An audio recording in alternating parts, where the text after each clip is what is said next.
Investir une somme importante peut s'avérer intimidant et vous êtes nombreux à vous poser la question de savoir s'il faut investir en une fois, faire ce qu'on appelle du lump sum, ou investir en plusieurs fois, faire du DCA. Dans cette vidéo, je vais vous expliquer les avantages et les inconvénients de chacune de ces stratégies et vous donner les clés pour maximiser votre performance. Bonjour, je suis Mounir, le fondateur de la chaîne Finari. Ici, on vous apprend à mieux investir et à gérer votre patrimoine de façon autonome. Finari, c'est aussi une application qui vous permet de suivre votre patrimoine, gérer votre budget et investir dans plusieurs produits. Alors pour commencer, qu'est-ce que c'est le lump sum? C'est assez simple en fait, ça consiste à investir une somme plus ou moins importante en une fois. A contrario, le DCA, le dollar cost average, consiste à diviser cette somme en plusieurs parties égales et donc à étaler l'investissement sur plusieurs jours, mois, semaines, années. Du coup, laquelle des deux stratégies est la plus intéressante? Tout au long de cette vidéo, je vais me référer à une étude qui fait référence dans ce domaine. Elle a été publiée par Vanguard en 2023. Dans cette étude, le gérant d'actifs va comparer les deux stratégies, analyser plusieurs scénarios et cela permet d'arriver à une conclusion qui est relativement claire. Si ça vous intéresse, je vous mets le lien complet vers l'étude dans la description. Pour cette comparaison, on va regarder la performance du MSCI World entre 1976 et 2022, soit 46 ans, ce qui est très très long dans le cycle de vie d'un investissement. Et on va partir du principe que le portefeuille qu'on détient est 100% investi dans ce MSCI World. Alors je ne vais pas tourner longtemps autour du pot, le résultat il est sans appel puisque le lump sum bat le DCA dans 68% des scénarios. Alors vous allez me dire, mais pourquoi tu recommandes toujours de faire du DCA sur ta chaîne? Bien c'est parce que même s'il perd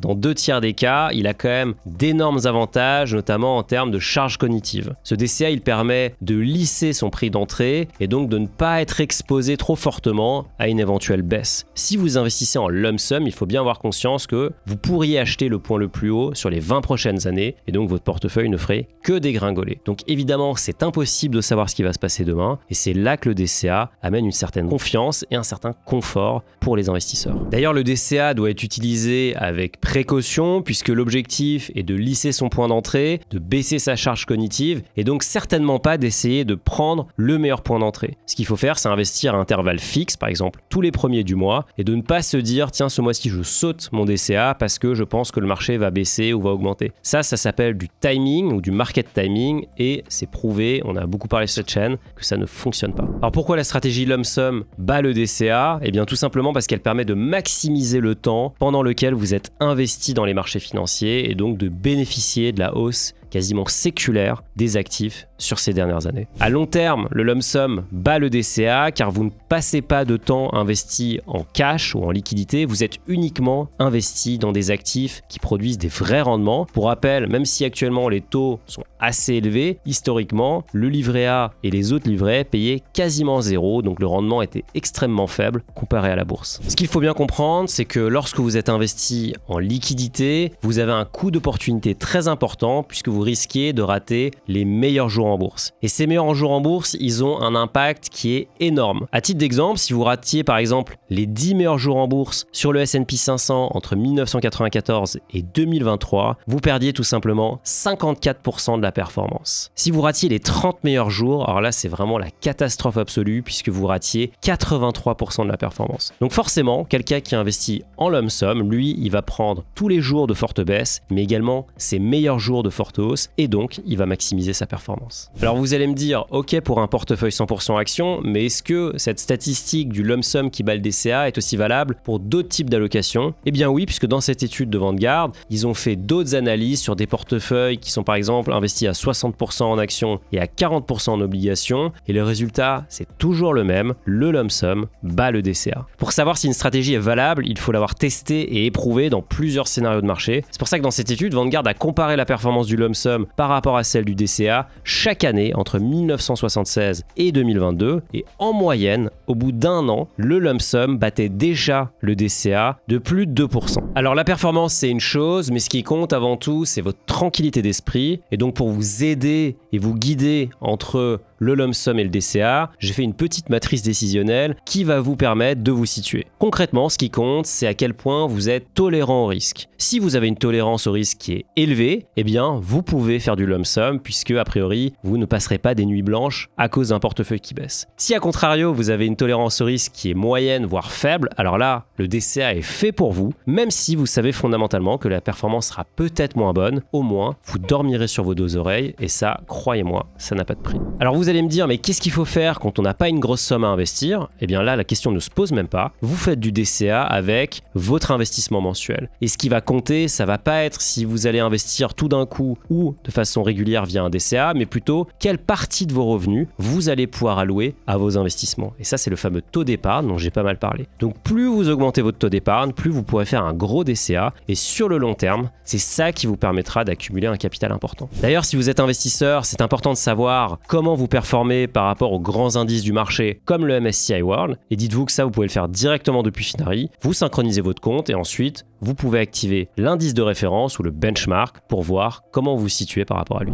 En conclusion, le lump sum bat le DCA à plate couture. Par contre, il peut engendrer tout un tas de nuits très agitées et ça, c'est forcément quelque chose à prendre en compte lorsque vous faites le choix entre un lump sum et un DCA. A l'inverse, le DCA a l'avantage de vous offrir une tranquillité d'esprit et d'avoir une performance qui reste quand même très intéressante, même si elle sera généralement pas optimale. Donc à vous de faire votre choix, mais en tout cas maintenant vous avez les clés pour savoir quelle stratégie est faite pour vous. Si cette vidéo a été utile, n'oubliez pas de la liker et de vous abonner à la chaîne afin de recevoir une notification dès que je sors la prochaine. Je vous dis à très vite, ciao.